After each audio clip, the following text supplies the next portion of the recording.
Almost everyone starts out writing the same chord progressions.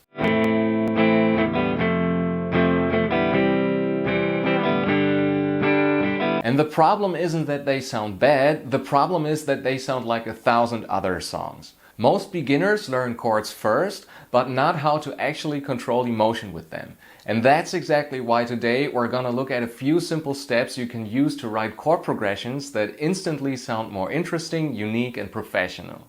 And the best part is, most of these tricks are actually surprisingly simple. The first step toward writing better chord progressions is not creativity, it's analysis. Because you can only break rules once you understand which rules everyone else is following. Josh Homme from Queens of the Stone Age once said in an interview that as a musician you should look at what everyone else is doing and then do the exact opposite. And honestly, if you look at all the successful bands and artists from the last 70 years of pop and rock history, there's definitely some truth to that. The musicians who achieved not just short-term success, but long-term success, almost always tried something different from whatever trends were dominating at the beginning of their careers. So what are the current trends when it comes to chord progressions in songs? Over the last 30 years, popular music has unfortunately become noticeably simpler and less sophisticated. If you want to find truly interesting, stimulating, and fresh music today, you often have to look outside the mainstream. One thing you'll notice in top 40 music is that chord progressions almost always consist of 4 chords. And nowadays, only a handful of progressions get reused over and over again because they're considered commercially reliable in today's cookie-cutter production line music landscape. Professional songwriters can make money more consistently by sticking to formulas that are already proven to work. We're gonna take a closer look at some of these progressions in a minute. But for now, we can already say that almost everybody is constantly using 4-chord progression. And if we really want to understand how chord progressions work and how most songwriters think, we should start learning to think in scale degrees instead of individual chords. Once you do that for a while, you start recognizing patterns everywhere. If you want to quickly and easily learn how to harmonize a scale into chords, feel free to check out this video right here. You'll also find it in the description and in the pinned comment. With that knowledge, C major is no longer just C, D minor, E minor, and so on. Every chord has a function. The 1 chord feels like home, the 5 chord wants tension, the 6 chord sounds emotional or nostalgic. And once you understand that, you stop placing chords randomly one after another. You start actively controlling mood and emotion. And that's exactly when you immediately realize why certain chord progressions are used so incredibly often. You've probably heard this progression hundreds of times before.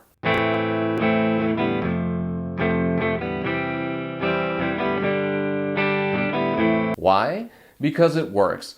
Pop music, and for about the last 30 years increasingly also rock and hip-hop music, relies heavily on the same harmonic movements. And this is important.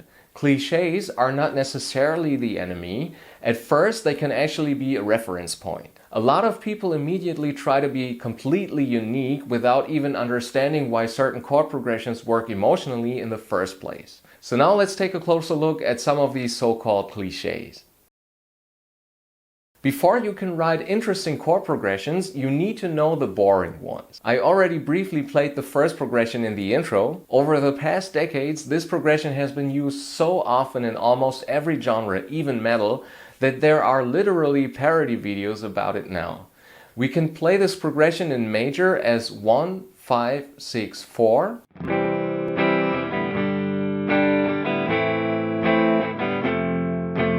Or in minor as 6, 4, 1, 5.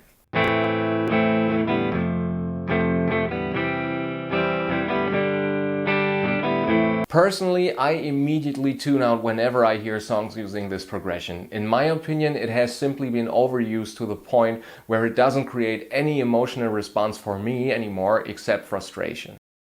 Another extremely common progression uses the exact same chords, just in a different order. This is the so-called 50s chord progression because it became incredibly popular during the 1950s.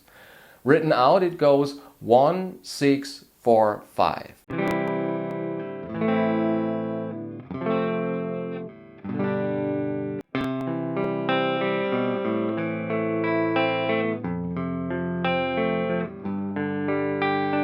And people are still using it constantly to this day, as you can see here. The next progression was once perfectly described by a former friend of mine as the hero chord progression. Ascending, it goes 4, 5, 6.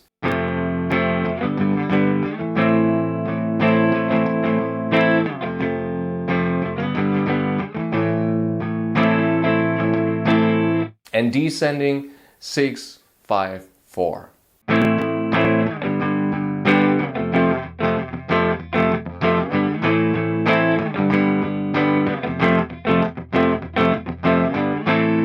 This progression sounds epic, heroic, and emotional, and it helped turn songs like Stairway to Heaven or All Along the Watchtower into milestones in music history. Especially skilled songwriters like Jerry Cantrell or Josh Homme can use this progression in ways where even experienced listeners barely notice it. Listen to the No Excuses track by Alice in Chains or Into the Hollow by Queens of the Stone Age and you'll understand what I mean. The last progression I want to mention is 1, 7, 5, 6.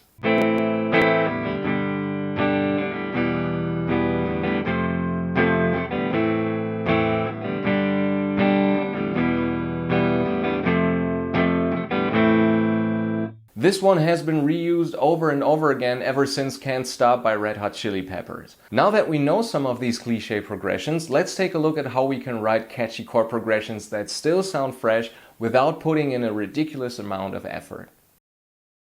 The first thing you notice when listening to most pop, rock, blues, funk, and even metal songs is that besides the fact that they almost always use 4 chords now, they also almost always begin on the first scale degree. And even the progressions that start on the 6th chord are technically still beginning on the tonic of the relative minor scale. So you can already create a huge amount of fresh and interesting chord progressions simply by starting on a different scale degree than 1 in major or minor.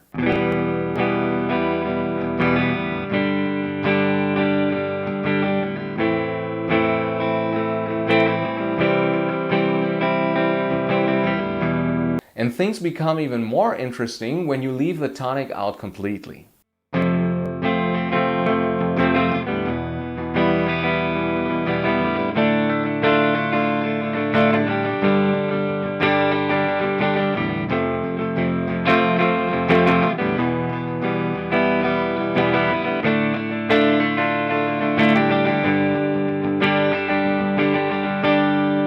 The next thing we can try is abandoning the whole 4-chord formula entirely. Even just adding 1 extra chord can lead to very interesting results. Here's an example starting on the tonic.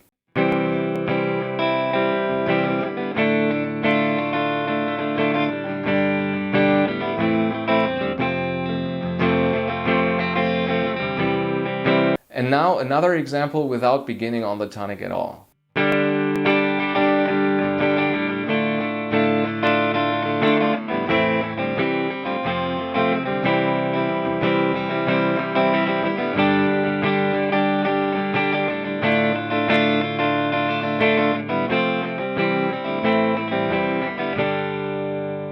Another thing that creates more variation is using different chord progressions within the same song section. This here could, for example, be a verse.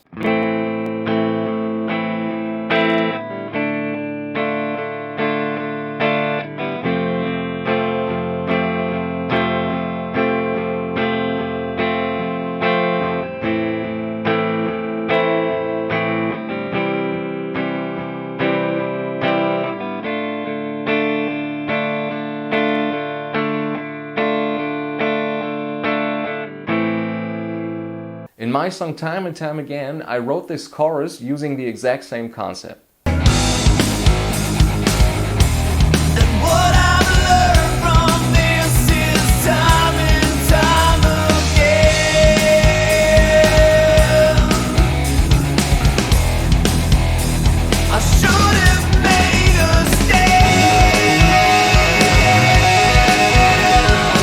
Another possibility is to stop adding entirely new chords all the time and instead add new intervals.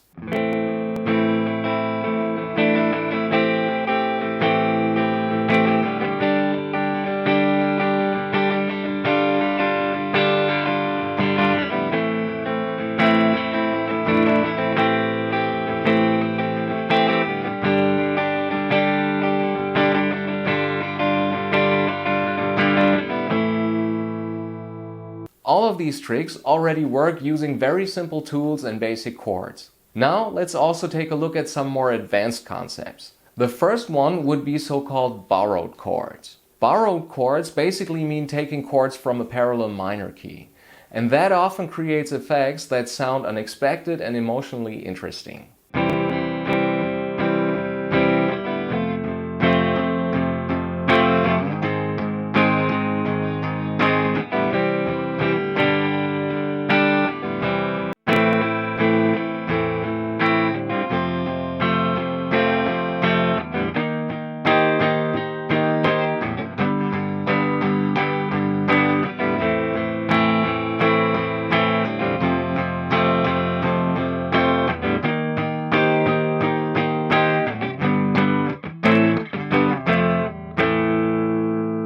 Here you can see all the diatonic chords in C major and underneath them all the chords from C minor. Try to understand, even without fully mastering music theory, which chords you can borrow and what kind of emotional effect they might create.